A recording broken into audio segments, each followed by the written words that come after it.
ఘటనపై సీఎం చంద్రబాబు నాయుడు ప్రతిరోజు రివ్యూ తీసుకుంటున్నారని మంత్రి నిమ్మల రామనాయుడు తెలిపారు. బాధితులకు మెరుగైన వైద్యం అందించాలని ముఖ్యమంత్రి ఆదేశాలు ఇచ్చారని చెప్పారు. 15 మంది బాధితులు ప్రస్తుతం చికిత్స తీసుకుంటున్నారని చెప్పారు.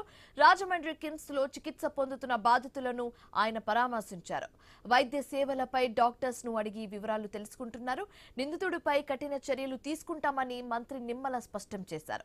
మరోవైపు శ్రీకాకుళం డయేరియా ఘటనలో కూడా కమిషనర్ ను సస్పెండ్ చేశామని చెప్పారు. ఇలాంటి ఘటనలు పునరావృతం కాకుండా ప్రభుత్వం చర్యలు తీసుకుంటుందని నిమ్మల వెల్లడించారు. అయితే మంత్రి నిమ్మలతో పాటు ఎమ్మెల్యేలు గోరంట్ల బుచ్చయ్య చౌదరి, బత్తుల బాలరామకృష్ణ, రూడా చైర్మన్, కలెక్టర్ కీర్తి చేకూరి బాధితులను పరామర్శించారు. మెరుగైన వైద్య సేవలు అందిస్తామని, భయపడాల్సిన అవసరం లేదని భరోసా ఇచ్చారు. ఇదివరకు పాల ప్యాకెట్లు కానీ లేదా పౌడర్ కానీ వాడేవాళ్ళం. దానికంటే ఇంకా ఎక్కువ సేఫ్టీ ఉంటుందనే ఉద్దేశంతో చాలా గేదె పాలు సురక్షితంగా ఉంటాయనే ఉద్దేశంతో చాలా మంది ఈ గేదె పాల మీద ఆధారపడుతూ ఉన్నారు. అయితే ఆ గేదె పాలని స్టోర్ చేసేటువంటి పరిస్థితుల్లోనే ఇటువంటి పరిస్థితులు ప్రమాదాలు వస్తూ ఉన్నాయి. అంచేతే అటువంటి బాక్సెస్ కానీ కూలింగ్ కానీ ఎక్కడైతే వ్యాపారులు ఉన్నారో వాళ్ళని కూడా ఐడెంటిఫై చేసి వాళ్ళకు కూడా అవగాహన ఇచ్చి ఎప్పటికప్పుడు వీటిని అధికారులు కూడా విస్తృతంగా తనిఖీలు చేసేటువంటి విధంగా కూడా ఏర్పాటు చేస్తారు. ప్రభుత్వం వెంటనే పిలిచి దీని మీద తగిన నిర్ణయం తీసుకున్నారు. ముఖ్యమంత్రి గారు ఆ రోజునే రివ్యూ చేసి మొత్తం యంత్రాంగాన్ని, రాష్ట్ర వ్యాప్తంగా ఉన్న యంత్రాంగాన్ని అప్రమత్తం చేయడం, బాధ్యతలు సాయం చేయడం, దానికి మూల కారణాలు కనుక్కోవడం జరిగింది. దాని ప్రకారం వారి కుటుంబానికి ఆదుకునే కార్యక్రమం కూడా అనౌన్స్ చేశారు. ఆ రోజునే అసెంబ్లీలో వారు ప్రకటన చేసి వారి కుటుంబాలను ఆదుకునే కార్యక్రమం, జిల్లా యంత్రాంగాన్ని కూడా అప్రమత్తం చేశారు. దురదృష్టవశాత్తు అక్కడ జరిగిన సంఘటన బాధాకరం. ఆయన మేల్కొన్నందువల్ల అక్కడ జరిగిన లీకేజ్ వల్ల కొంత ప్రమాదం జరిగింది. ఇక ముందు జరగకుండా రాష్ట్రంలో చర్యలు తీసుకోవాలి.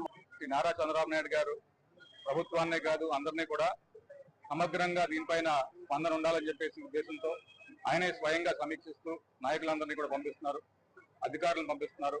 ఇక్కడ చూసినట్లయితే మీరు జిల్లా యంత్రాంగం పూర్తిగా ఒక యుద్ధ ప్రాతిపదికన ఈ సమస్యకు పరిష్కరించడానికి వారు కృషి చేస్తున్నారు. అదేవిధంగా ఎవరైతే చనిపోయారో వారందరికీ కూడా 10 లక్షల చొప్పున చంద్రబాబు నాయుడు గారు ప్రకటించినటువంటి ఎక్స్‌గ్రేషియా కూడా అందించడం జరిగింది. ఎవరైతే పేషెంట్లు ఇంకా హాస్పిటల్లో ఉన్నారో పూర్తిగా ఆ ఖర్చు అంతా కూడా ఈ వైద్య సేవలకు అందించే ఖర్చు అంతా కూడా ప్రభుత్వమే భరిస్తుందని చెప్పేసి వారికి కూడా చెప్పడం జరిగింది. ఈ యొక్క కుటుంబాలందరినీ కూడా పలకరించి పరామర్శించి ఆ యొక్క పేషెంట్లకు మెరుగైన వైద్యం అందే విధంగా చూడమని చెప్పి గౌరవ ముఖ్యమంత్రి నారా చంద్రబాబు నాయుడు గారు చెప్పడం జరిగింది.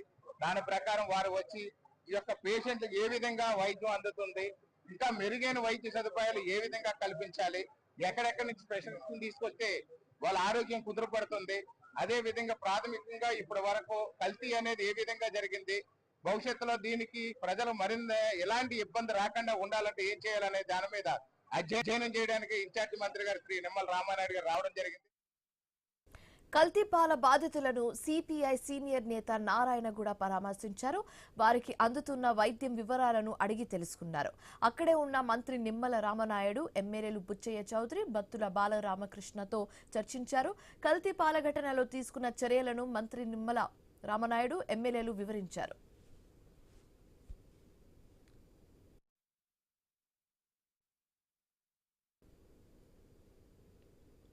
మదీనా బస్సు ప్రమాద